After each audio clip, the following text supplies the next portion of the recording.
saya mau bawakan tentang leadership. Mari kita lihat sama-sama saudara bahwa pemimpin yang sejati, baca sama-sama, bukan yang berjalan berdasarkan rencana pribadinya, katakan amin. Tapi yang membiarkan langkahnya diarahkan oleh Tuhan.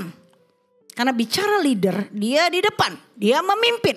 Entah Anda sebagai suami, entah Anda sebagai istri, entah Anda sebagai anak, dalam kehidupan kita, Tuhan panggil kita menjadi seorang leader. Ya, kalau kita tidak bawa diri kita pun dan memimpin diri kita pun ikut langkahnya Tuhan, maka kita akan ikut cenderung kepada rencana kita sendiri. Betul saudara? Makanya kenapa banyak orang mentok? Karena dia berjalan menurut rencananya sendiri. Saudara percaya kalau hari ini di jam ini, detik ini saudara ada di sini, itu agendanya Tuhan. Ada banyak orang yang menolak agendanya Tuhan. Dia punya agenda sendiri. Tapi Anda ada di sini. Anda sudah memenuhi agendanya Tuhan. Anda tahu pertemuan yang terpenting? Definisinya apa? Pertemuan yang terpenting adalah pertemuan yang harusnya Anda hadiri tapi Anda tidak hadir. Tapi kalau hari ini Anda sepakat. Wah bahkan saya lihat tuh suami istri anak.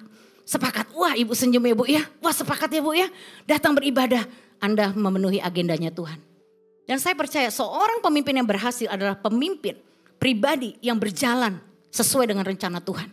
Ketika kita menyimpang dari rencana Tuhan, ya, pokoknya hidup kita semoga-moga, ya saudara ya, resiko tanggung sendiri. Ya, makanya dikatakan kita tidak bisa menjadi God's leader kalau kita tidak dulu menjadi God's follower, betul tidak?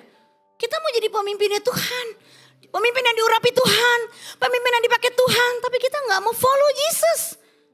Banyak orang tuh tidak menyembah Yesus, tidak menyembah Kristus, dia menyembah dirinya sendiri. Ya makanya seringkali ada masalah-masalah silih berganti datang. Rohani yang merosot, ya imannya kandas, keuangan utang di mana-mana, kena judol, ya kena pinjol sampai benjol. Nah, suami selingkuh, istri juga begitu. Ya sekarang bukan suami aja yang selingkuh, istri juga. Anak berontak orang tua kena narkoba. Ya saudara kena pelacuran. Dan berbagai macam hal problem datang dalam kehidupan kita. Kenapa? Karena kita tidak mau dipimpin Tuhan. Banyak orang tidak sadar. Dia hanya memimpin dirinya sendiri. Dia hanya mengikuti ya pimpinan sesuai dengan keinginannya saudara. Makanya hidupnya jadi bermasalah. Ya oleh sebab itu di jam 5 ini saya mau tekankan sebagai seorang leader. Ya, Anda sebagai seorang pribadi, Anda harus hidup dalam tuntunan Tuhan. Katakan amin. Anda jangan berani nekat aja deh kalau jalan di luar tuntunan Tuhan. Amsyong Bapak Ibu. Ya, saya udah ngalamin hidup di luar Tuhan. Rusak serusak-rusaknya saudara ya. Waduh, dari kecil dididik firman Tuhan. Sekolah minggu rajin, remaja rajin. Ya, pemuda rajin. Mama saya cinta Tuhan. Papa saya selingkuh, tinggalkan mama saya tapi mama saya tetap ikut Yesus. Ya, dia tetap menjadi seorang istri yang setia, mendoakan dan memberkati papa. Tidak pernah mengajak kami anak-anak kepahitan sama papa. Dia tetap ajak kami untuk mengampuni, mengasihi. Tapi dasar anak udah tumbuh dengan kepahitan. Saya lawan. Ya, saya hidup dengan jalannya saya. Dari 5 SD merokok. Waduh, saudara sampai puncaknya 4 bungkus sehari. Ya, waduh ganja, narkotik zaman itu belum narkoba ya, bukan seperti sekarang narkotik namanya. Waduh, kelabing, dugem terus. Ya. Wah pokoknya hidup hancur saudara. Luka demi luka hati tersayat-sayat. Kenapa? Karena papa saya hidup dengan seorang janda yang punya 2 anak perempuan. Saya tuh anak perempuan satu-satunya. Yang satu darah sama mama saya. Karena papa saya tuh ya dulu mana di mana tulang rusuk saya. Tulang rusuk saya ada di mana-mana. Ya jadi punya anak juga dari yang lain tuh perempuan. Tapi yang kandung tuh saya anak perempuan satu-satunya. 3 SMP saya lihat papa saya tuh panggil anak orang yang bukan anak kandungnya sayang-sayang loh. Saya anak kandungnya dibiarin. Saya pahit banget tuh 3 SMP. Di situ hancur. Saya ikutin jalan saya sendiri. Saya merasa mampu. Saya merasa Tuhan jahat sama saya. Dan hidup saya hancur saudara. Sampai puncaknya mau bunuh diri 3 kali. Jadi kalau saya berdiri di depan ini hari ini. Itu benar-benar hasil tuturan ya saudara ya. Cucuran air mata seorang ibu. Saya percaya kalau ada satu orang yang tetap berdiri. Hidup dalam tuntunan Tuhan dalam keluargamu. Serusak apapun, sehancur apapun. Kau tetap akan berdiri teguh. Tuhan gak butuh banyak orang. 1 istri, 1 suami atau 1 anak. Siapapun dalam rumah itu harus ada 1 minimum. Yang tetap berjalan dalam tuntunan Tuhan. Maka ada keselamatan di sana. Amin saudara. Kita baca Amsal 29 ayat 18a. Ya saudara dikatakan bangsa yang tidak mendapat bimbingan dari Tuhan menjadi bangsa yang penuh kekacauan. Ya ini. Kenapa rumah tangga jadi horor, kacau. Karena manusia di dalam rumah tangga itu error. Betul tidak? Kenapa error? Tidak hidup dalam tuntunan Tuhan. Saudara, makanya jadi kacau. Hidup kita kacau karena kita menyimpang dari jalan Tuhan, saudara. Pertanyaannya, apakah Anda mau hidup Anda dituntun Tuhan? Karena dalam hal ini, itu hak prerogatif setiap orang. Tuhan gak bisa intervensi. Kalau saudara gak mau tuntunan Tuhan, saudara mengelak dari tuntunan Tuhan, Tuhan gak tarik-tarik. Enggak, harus gue paksa. Enggak. Tuhan gak bisa intervensi, itu pilihan Anda. Anda harus membuat keputusan sendiri. Ya Tuhan, aku mau ikut tuntunanmu. Tapi kalau Anda gak mau, Tuhan gak bisa paksa. Karena itu pilihan kita. Kuasa yang terbesar yang Tuhan berikan kepada manusia adalah kuasa untuk membuat pilihan. Tuhan menawarkan jalan. Ayo anakku ikut, follow me. Ikut jalanku. Kita gak mau. Jalan Tuhan lama. Jawaban doa mah bisa bertahun-tahun tuh, buktinya tuh. Keluarga itu 14 tahun. Abraham tuh 25 tahun. Betul kan? Kalau ikut jalan Tuhan, pastor mah lama. Ya, kalau jalan dunia cepat pastor. Oh, monggo baik kata Tuhan. Resiko tanggung sendiri. Ya, dan saudara harus paham bahwa pemahaman yang benar tentang tuntunan Tuhan itu membawa kita kepada visi dan arahan hidup yang jelas. Makanya banyak anak Tuhan sebenarnya dia nggak paham. Kenapa sih saudara dan saya hidup sampai sekarang ini bernapas? Kenapa? Anda paham nggak kenapa sih kita masih hidup melewati pandemi itu? Warga saya aja udah berapa banyak yang meninggal waktu pandemi.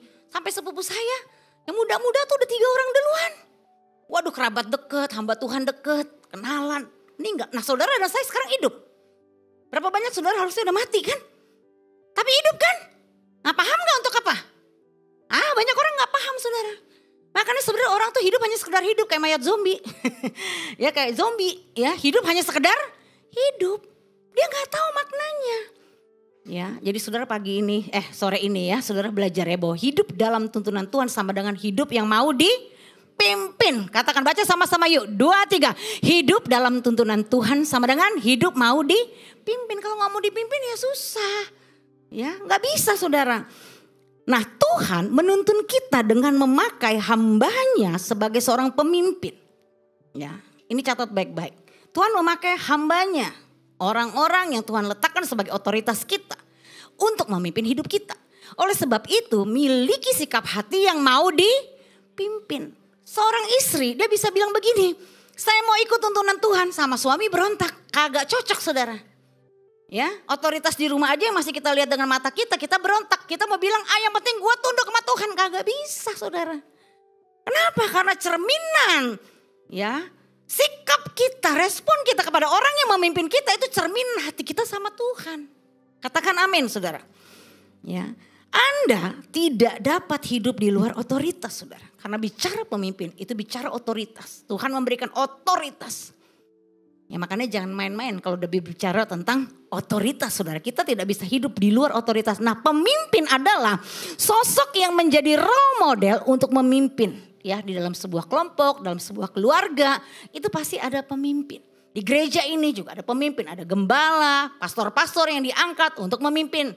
Ya di kantor Anda ada bos Anda, di rumah ada suami, ada orang tua kita. Itu mereka adalah otoritas yang Tuhan tetapkan saudara untuk memimpin hidup kita. Ya, dan di sini saudara Tuhan menuntun bangsa Israel keluar dari perbudakan Mesir juga dengan memakai siapa hambanya? Musa. Tuhan pakai Musa untuk memimpin. Kalau nggak ada Musa ya nggak bisa. Makanya Tuhan pilih Musa untuk menuntun bangsa Israel keluar dari Mesir. Itu proses demi proses Tuhan utus hambanya saudara. Dan Tuhan bisa pakai siapa saja orang yang Tuhan urapi untuk menuntun hidup kita. Makanya banyak orang gini, Bu Sandy yang penting saya pokoknya Tuhan, saya mau langsung ke Tuhan. Dia jadi melarikan diri dari komunitas. Dia mau hidup sendiri, yang penting Tuhan tahu, yang penting Tuhan tahu. Iya Tuhan tahu, emang Tuhan maha tahu. Banyak orang bilang gini, saya juga gak mau pastor kalau mengaku dosa sama manusia. Jadi korban gosip, dia punya pengalaman ngaku dosa malah digosipin. Ya malah dihakimi. Yang penting Tuhan aja yang tahu. Ya, jadi orang tuh ada yang mau pola pikirnya begitu, yang penting Tuhan, yang penting Tuhan. Iya memang pusatnya Tuhan. Tapi Tuhan juga pakai wakilnya. Ya, yang dia pilih untuk menjadi pemimpin, untuk mengarahkan hidup kita. Mungkin yang dulu Anda salah jalan. Ya makanya Anda harus hidup dalam pimpinan Tuhan. Sejak saya bertobat tahun 95 saudara, saya benar-benar cari pimpinan Tuhan. Dan Tuhan menuntun ke sebuah ya gereja lokal yang bisa menuntun pertobatan saya. Saya ngaku dosa gak pakai setengah-setengah. Saya ngakuin semua apa yang saya lakukan di masa lalu saya. Itu 3 jam kepada orang tua saya. Waktu itu puji Tuhan. Lewat waktu 14 tahun papa mama saya itu akur lagi dipulihkan Tuhan. Jadi tidak ada yang mustahil di dalam Tuhan. Amin. Dan saya beberin semua. Saya mau dipimpin. Bukti saya mau dipimpin apa? Saya tidak ada lagi yang namanya saya tutupi. Saya ngakuin semua. Saya pernah aborsi. Ya, saya pernah diperkosa. Papa mama saya gak tahu kalau saya pernah dilecehkan. Di usia saya kelas 5 SD waktu itu 11 tahun. Saya malu, saya akui. Karena yang memperkosa saya pembantu saudara. Kalau pria keren, anak bos saya mungkin akan umumkan saudara ya. Tapi ini karena maaf kata dulu kita di zaman itu masih sangat kolot sekali dari adat istiadat. Oh ada orang bawah, ada orang atas. Jadi rasa malu. Apapun yang saya tutupi saya bongkar semua. Itu menunjukkan bahwa saya bersedia dipimpin. Ini loh saya punya masalah ini loh. Dan waktu itu Tuhan menunjukkan saya kepada orang tua. Karena mereka ternyata sudah Tuhan persiapkan. Ya saya pernah menyimpang kurang lebih hampir 5 tahun. Jadi pelakor saudara. Jadi hamba Tuhan di depan saudara ini pernah jadi pelakor. Di sini yang jadi pelakor saya doakan bertobatlah. Karena saya pernah pacaran dengan yang sudah menjadi hak orang, suami orang. Saya sehancur itu saudara karena saya benci. Saya tuh maki-maki tante itu yang ngerebut papa saya. Kamu kurang ajar ya. Waktu kelas 6 SD dalam hati saya maki-maki. Dasar perempuan murahan gak tahu diri udah tahu. Ya dia udah punya istri. Dia udah punya anak. Lu masih goda-goda, saya dendam banget sama tante itu. Saya kata-katain dia. Walaupun tidak di mulut. Hati-hati dengan apa yang kau katakan dalam batinmu ya. Itu nanti akan diukur saudara. Saya benar-benar takabur saudara. Apa yang saya ceplos-ceplosin. SMA kelas 2. Saya jatuh seperti tante itu juga kan. Pacaran sama suami orang. Ya, tapi puji Tuhan saudara. Ada satu ibu yang tetap hidup dalam tuntunan Tuhan. Jadi sekacau apapun anaknya ada pertobatan. Amin. Iya, jadi gak usah takut ya di sini parents yang anaknya masih kacau. Selama Anda mau dituntun Tuhan, tenang, anakmu pasti bertobat. Saya dan ketiga adik saya tuh kacau semua Bapak Ibu. Gak ada harapan, mati semuanya harusnya. Ya, tapi karena mama saya tetap hidup dalam tuntunan Tuhan, kami sekarang semua bertobat dan jadi pendeta, jadi hamba Tuhan. 2 di Amerika, 2 di Jakarta. Tepuk tangan dulu dong buat Tuhan. Udah don't worry, be happy, masalah pasti ada. Kita jadi orang tua juga bisa gagal. Kita gak ada orang tua yang sempurna. Kita bukan suami yang sempurna. Kita bukan istri yang sempurna. Tapi mau gak dalam ketidaksempurnaan kita tuh kita datang dong mendekat sama Tuhan. Amin. Kita mau gak dituntun Tuhan. Saya juga banyak gagalnya saudara. Tapi saya melihat orang-orang yang gagal ketika dia mau ada di bawah kepemimpinan. Buktinya apa? Dia mau dituntun.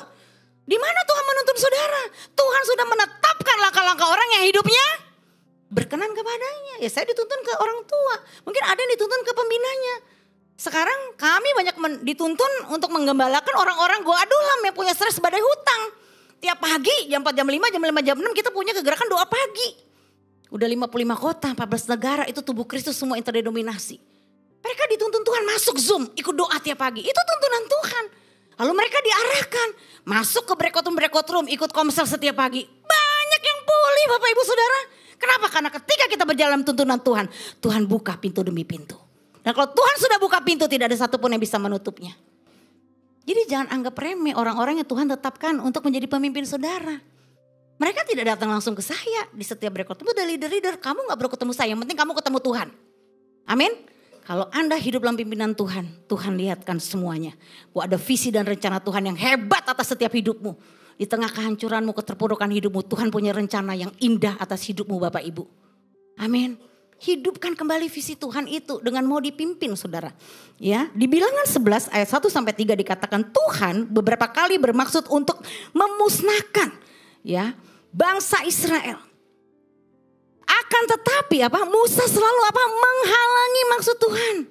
Ya, pada akhirnya Tuhan kembali memimpin bangsa Israel sampai memasuki. Sebenarnya udah berapa kali Tuhan tuh murka. Tapi karena ada si Musa yang berdiri sebagai imam, dia selalu berdoa, Tuhan jangan musnahkan Tuhan. Kasih kesempatan Tuhan. Makanya tugas pemimpin, ya kalau Anda sebagai suami, Anda sebagai istri, Anda tuh menjadi imamnya Tuhan loh. Harus berdoa sama orang-orang yang Anda dikasih kepercayaan untuk memimpin. Doakan saudara. Ya mungkin saya tuh harusnya kan udah mati berapa kali. Dulu 3 kali berusaha bolak-balik mau bunuh diri. Tapi karena mama saya terus berseru, Tuhan selamatkan anak-anakku Tuhan. Mama saya kalau ketemu saya selalu bilang, Sandy, Mervin, Reki, Heski, nanti kita sekeluarga sama-sama melayani Tuhan katanya gitu. Kalian berempat akan jadi pendeta. Saya bilang amit-amit jabang bayi gue jadi pendeta. Ih, kagak mau saudara, pendeta itu bukan cita-cita saya. Ya, maunya jadi pengusaha berhasil, sukses saudara ya. Tapi sekarang juga pengusaha domba. Ya, dombanya Tuhan. Ya itu bukan agenda saya, ikutin maunya Tuhan kan. Iya, apa yang mama saya katakan itu menjadi doa, itu digenapi semuanya sekarang saudara.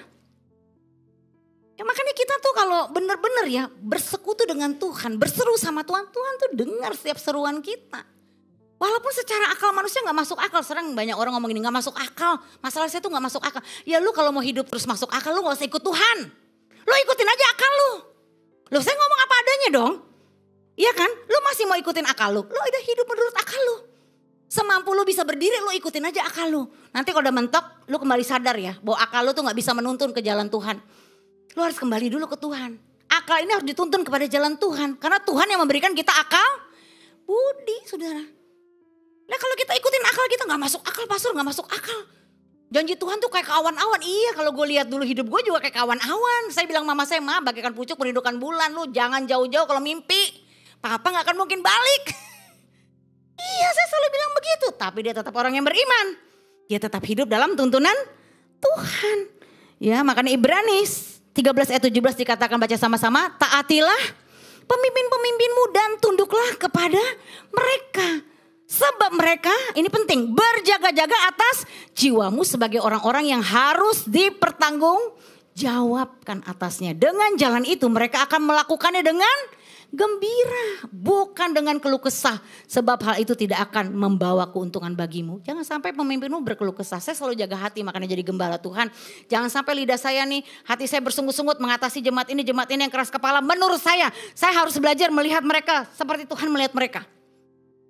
Ya, sekeras apapun hidup orang, kalau setiap hari ditabur firman, seperti batu, sekeras apapun pasti bolong. Betul kalau ditabur air. Dan firman Tuhan itu air kehidupan. Amin. Yang akan mengalir terus, sesusah apapun orang, sekeras kepala apapun, pasti Tuhan sanggup. Dan saya cuma jaga hati. Kenapa? Karena sebagai seorang pemimpin jangan sampai di dalam batin itu mencemooh atau mengutuki orang saudara. Kalau kau lihat suamimu yang hidupnya masih jauh dari Tuhan, jangan sampai mengutuki dia dalam batinmu. Terus berkati dia.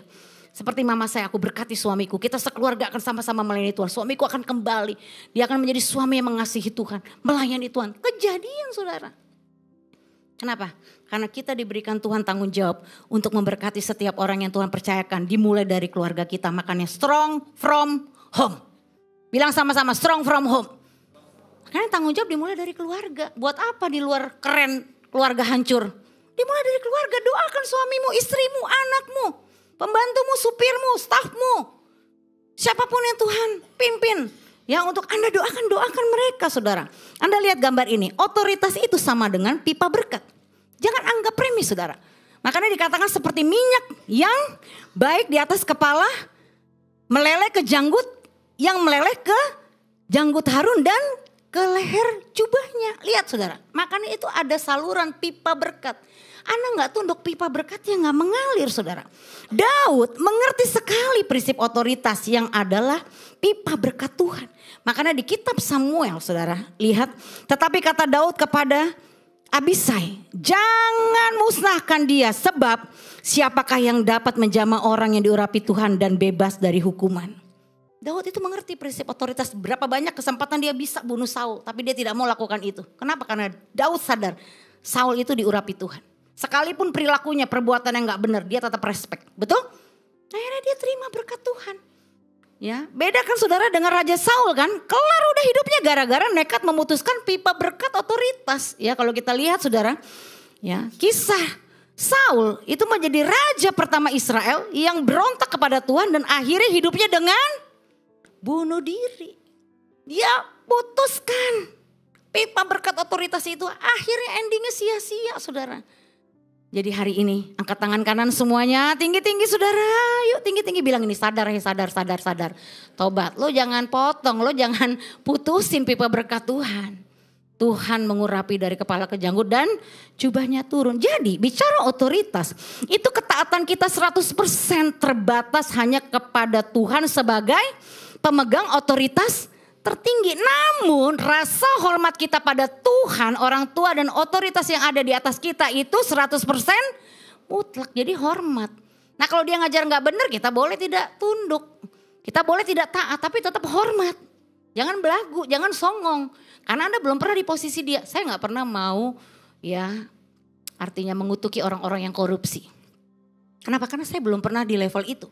Anda pernah gak disodorin duit 10M terus Anda tolak? Atau gak usah 10M, 10 juta untuk suap. Anda tolak pernah gak? Kalau kita aja belum pernah ngalamin, kita jangan mencibir orang, betul tidak? Ya belum, kita belum teruji. Benar saudara, makanya saya gak berani mengutuki para pemimpin bangsa. Mau kayak apapun rusuhnya, mau kayak apapun rusaknya, saya tetap memberkati. Amin. Bagian kita respect. Ya kita tidak ikuti keteladanan yang tidak baik. Orang tua pun begitu. Saya dulu dalam kepahitan, mama saya didik saya, kamu jangan terus menyimpan kepahitan. Berkati papamu, ampuni papamu. Saya tetap aja nyimpan kepahitan, tetap nyimpan kepahitan. Akhirnya hancur hidup saya. Biar bagaimanapun papamu itu papamu, mama saya selalu bilang begitu. Sejahat apapun dia, sesakit apapun hati kamu karena perbuatannya, dia tetap papamu. Tapi di sini gak bisa terima. Waktu di camp saudara, itu khotbah pertama yang menyentuh saya tuh, saya dipulihkan karena hanya satu khotbah. Judulnya Hati Bapa. Aduh saudara, waktu disampaikan saudara khotbah Hati Bapa, papa saya ada di situ tuh udah tobat. Saya duduk paling belakang, masih bawa rokok banyak di tas, masih bawa obat-obatan, masih bawa ganja. Jadi ke camp tuh masih bawa pernak-pernik. Ya saya tuh kalau ibadah gak kayak saudara hebat loh, bisa tahan duduk lama begini loh. Saya keluar masuk karena begini ngebul-ngebul mulu. Saya jiwanya gak bisa tenang saudara. Bener, gundah gulana. Ya selalu pokoknya kayak gerasak-gerusuk gitu orangnya. Tapi hari itu khotbah Hati Bapa tuh menjamah saya. Wah Tuhan bilang gini, Sandy buat apa kamu kepahitan sama papa kamu? Papa kamu juga kepahitan sama opa kamu. Iya saya baru ingat opa saya kawin 3 kali. Lah like father like son. Lah gue disakitin bokap gue juga disakitin opa gue gila sendiri kalau gue benci terus. Lah berarti saya benci papa saya, benci opa saya, benci engkong saya. Lah siapa nih kelarnya di mana? Nah di situ tuh firman Tuhan menerobos. Ngapain lo benci? Aku kan sudah mengasihi kamu Sandy. Setiap saat kau merasa sendiri, dulu kau merasa ditinggalkan, dicampakkan, tidak dipedulikan. Saya merasa tuh masa kecil saya tuh sendiri mulu, lonely gitu loh. Gak ada yang peduli. Mama saya kan memang ikut Tuhan sungguh-sungguh jadi banyak ke gereja gitu. Ya dia tidak ada di rumah, jadi saya tuh banyak tuh mandiri gitu saudara. Gak punya orang gitu yang bisa menuntun saya. Tapi kan aku tetap ada sama kamu. Berapa kali kamu hancur, kamu mau mati bunuh diri. Aku kan tetap mengasihi kamu. Berapa kali kamu melakukan jinah, cabul. Tapi aku kan tetap sayang kamu. Seperti aku mengasihi kamu, kasihi papa kamu. Aku mengasihimu anakku. Hati saya luluh saudara. Itu saya mengalami kasih Tuhan.